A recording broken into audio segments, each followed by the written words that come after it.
Hey everybody, this is Mid-Age Gamer. I am going to do a little tutorial today on how to fix an Elite controller if your RB or LB button comes loose. On this controller, you'll see my L button has come a little bit loose.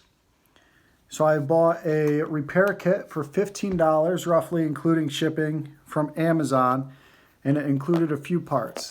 So it included your little bit screwdrivers that you'll need. It included a handle or a little device to pop the grips off. It included the replacement LB and RB, and it included a new faceplate. So you can get these in different colors, but I chose just to go with the standard, and we'll see how the process works here. So the first thing I'm going to do, I'm going to pop off the back cover, take out the batteries. I'm going to pop off all the external devices.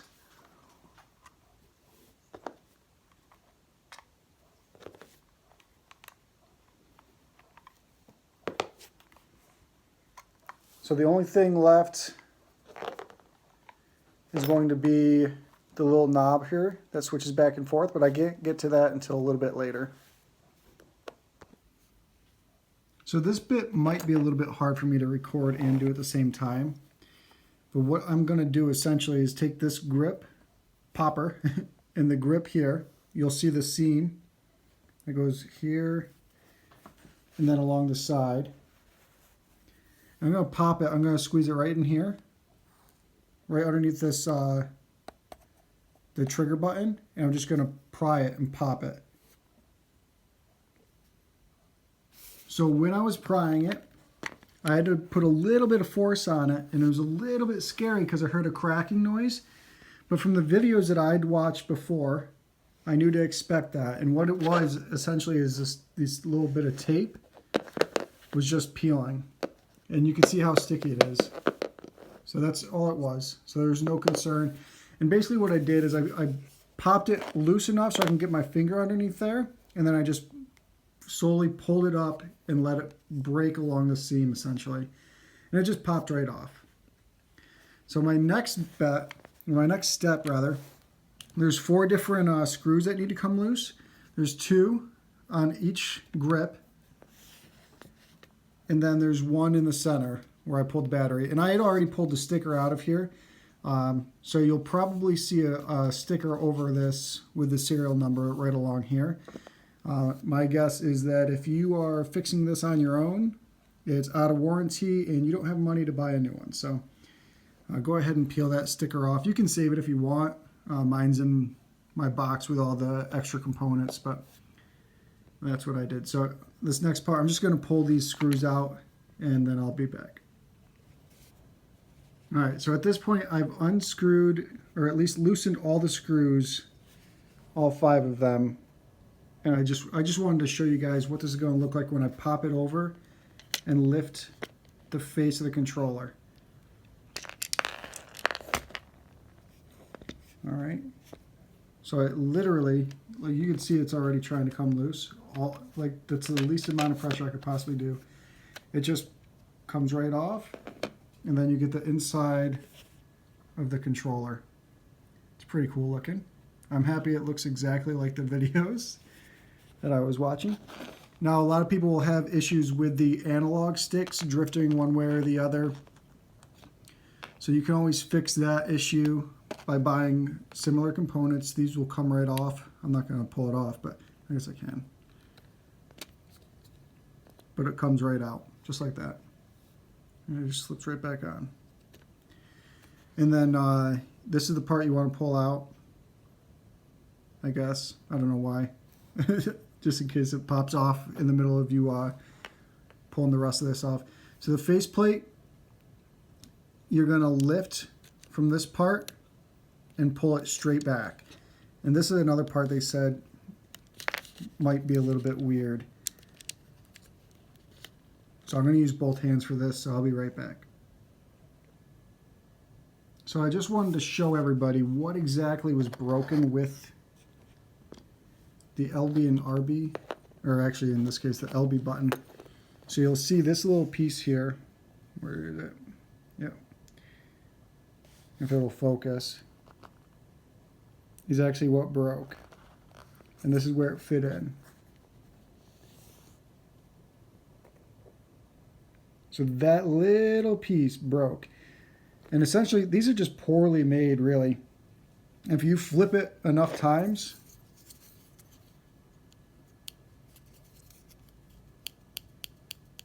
it feels that pressure over and over again.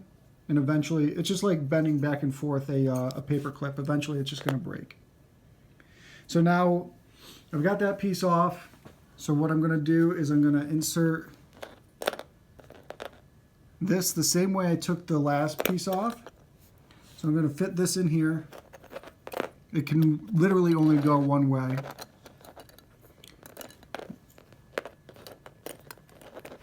Trying to do this with one hand is kind of a nightmare, but you'll see it can only fit in here like this. You'll see the two little knobs that it's got to align with right there. In these two holes. So it only fits one way. So I'm going to fit that in there, and then I'm going to insert it onto the controller the opposite way that I pulled this off. So I'm going to fit the top part first, and then this portion will slide down last. And it's going to fit, there's only one way it can fit, right over the Xbox button. So I'll be back once that is done. So seating this part was actually kind of tricky. What I had to do is pull the back a little bit off. So this part, you could peel it back. You just don't want to peel it too far because there's a strip in there and you don't want to break it off. But once you pull that back, this piece will actually snap right on. You just need to make sure that you're pressing these buttons, just do it one at a time while you're pressing this down, and it'll snap right into place. I wasn't pressing these down and I was having difficulty getting that snapped on. So make sure that you're pressing these, just go back and forth while you try and fit it into place. And then it'll eventually just snap and make a one popping noise, and you'll know it's in place because it fits there snugly. You don't need to press down on this part to get it to fit on these, to have these holes align to the knobs. It'll just automatically snap into place there. So yeah, now I'm going to go ahead and make sure I put all the parts back the way I found them, including this little knob. It's the first thing that you want to put on.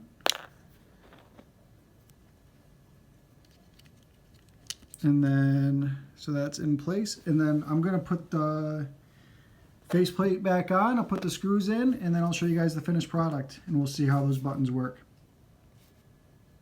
So I've got all the screws back in place.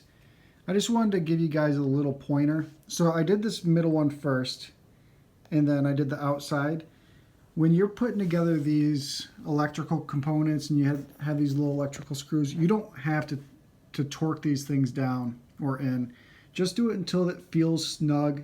If you do it any harder, it might strip and make it so that it never fastens again, and that'd just be terrible. You'd have a loose grip, or just a part of your controller just being loose. I come from a family of mechanics, so I have a tendency to over torque things. So I want to make sure that anybody else who has a similar background knows not to over torque these. So the next part of this video, I'm just going to snap these grips in. You see them here. They still got the sticky stuff on the inside. And all I'm going to do is work from the top to the bottom. And you hear it just kind of snap. And that's all it does. It just snaps into place. And then my grip's on there. So you can understand why a lot of people have an issue with the grips coming loose. Well, that's why. It literally just snaps into place. So I'm going to pop the other one on. I'm going to pop my these little gifts on here, and then I'll show you the final project. So what I have is a finished product. You'll see the buttons aren't loose. The only concern I have is with the ones that I bought online, they seem to not fit flush. I've taken this controller apart and snapped it back together 2 or 3 times since I spoke to you guys last. So I'm not entirely sure why it's not fitting correctly. But we're going to see if it works or if it functions anyways. And I'll be back. Alright guys, so I finally snapped this piece back on. I wanted to let you guys know, originally it didn't fit quite right and I was having difficulty trying to figure out why. The videos I had watched said you just fit it in and snap it and it'll fit right into place. But what I found is that the little, the LB and RB, they have little plastic pieces underneath them that actually trigger the smaller electronic component that tells the controller, hey, RB is being pressed. What you have to do is you snap this part into place, but while you're doing it, you have to kind of bend these buttons so that the little knob goes into basically a black fitting that's affixed to the actual controller. And then once you do that, everything will fit and be nice and snug and even. So I'll add the bit before this where it wasn't even to show you what's not right. But now everything fits into place. Everything seems to work appropriately. So I'll snap this all together and I'll be playing and I'll show you guys the final product. Alright, so I've got all the screws back into the controller. I just want to remind everybody you don't have to torque these things down. You're not putting back together a Chevy Impala. It's just an Elite controller. So after you've got the screws back in, you're going to do the grips next. These, just like they came off, are going to go top to bottom. Oops, that's the wrong side. So you're going to go top to bottom, and it's just going to snap right into place. I can do it with one hand while the other hand's holding the controller, or the phone. That's how easy it is. So I'll pop the other one on, and I'll put the these little bits back in, and then I'll turn it on and go play some Fortnite. Thanks for watching. If you guys enjoyed this video and you enjoy the gameplay videos that I put up weekly, please like, share, and subscribe to my channel. If not, then pretend you never saw this. Thanks, guys.